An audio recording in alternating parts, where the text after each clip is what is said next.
بسم اللہ الرحمن الرحیم۔ صحیح بخاری حدیث نمبر 331۔ نبی کریم صلی اللہ علیہ وسلم نے فرمایا کہ جب حیض کا زمانہ آئے تو نماز چھوڑ دے، اور جب یہ زمانہ گزر جائے تو خون کو دھو اور نماز پڑھ۔ حدیث نمبر 332۔ ایک عورت ام کعب زچگی میں مر گئی تو رسول اللہ صلی اللہ علیہ وسلم نے ان کی نماز جنازہ پڑھی۔ اس وقت آپ صلی اللہ علیہ وسلم ان کے جسم کے وسط میں کھڑے ہو گئے۔ حدیث نمبر 333۔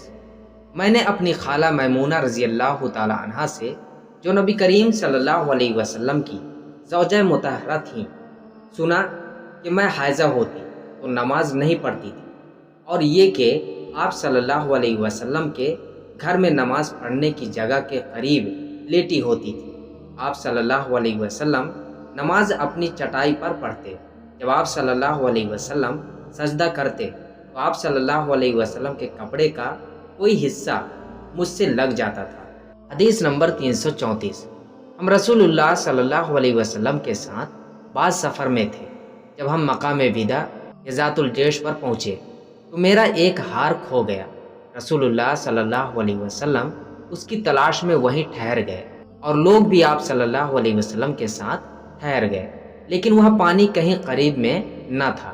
لوگ ابو بکر رضی اللہ تعالی عنہ کے پاس آئے اور کہا، عائشہ رضی اللہ تعالی عنہا نے کیا کام کیا کہ رسول اللہ صلی اللہ علیہ وسلم اور تمام لوگوں کو ٹھہرا دیا ہے، اور پانی بھی کہیں قریب میں نہیں ہے اور نہ لوگوں ہی کے ساتھ ہے۔ پھر ابو بکر صدیق رضی اللہ تعالی عنہ تشریف لائے۔ رسول اللہ صلی اللہ علیہ وسلم اپنا سر مبارک میری ران پر رکھے ہوئے سو رہے تھے۔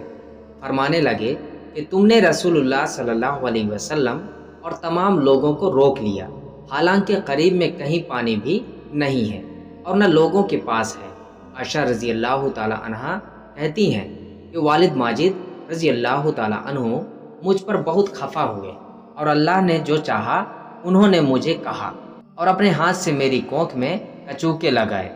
رسول اللہ صلی اللہ علیہ وسلم کا سر مبارک میری ران پر تھا، اس وجہ سے میں حرکت بھی نہیں کر سکتی تھی۔ رسول اللہ صلی اللہ علیہ وسلم جب صبح کے وقت اٹھے تو پانی کا پتہ تک نہ تھا، پس اللہ تعالیٰ نے تیمم کی آیت اتاری اور لوگوں نے تیمم کیا۔ اس پر اسید بن حضیر رضی اللہ تعالیٰ عنہ نے کہا، اے آل ابی بکر، یہ تمہاری کوئی پہلی برکت نہیں ہے۔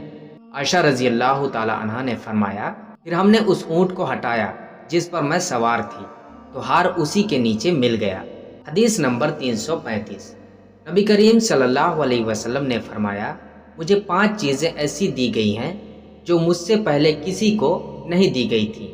1 مہینہ کی مسافت سے راب کے ذریعے میری مدد کی گئی ہے، اور تمام زمین میرے لیے سجدہ گاہ اور پاکی کے لائق بنائی گئی۔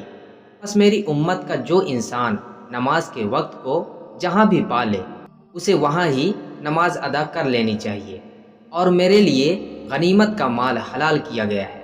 مجھ سے پہلے یہ کسی کے لیے بھی حلال نہ تھا، اور مجھے شفاعت عطا کی گئی، اور تمام انبیاء اپنی اپنی قوم کے لیے مبعوث ہوتے تھے، لیکن میں تمام انسانوں کے لیے عام طور پر نبی بنا کر بھیجا گیا ہوں۔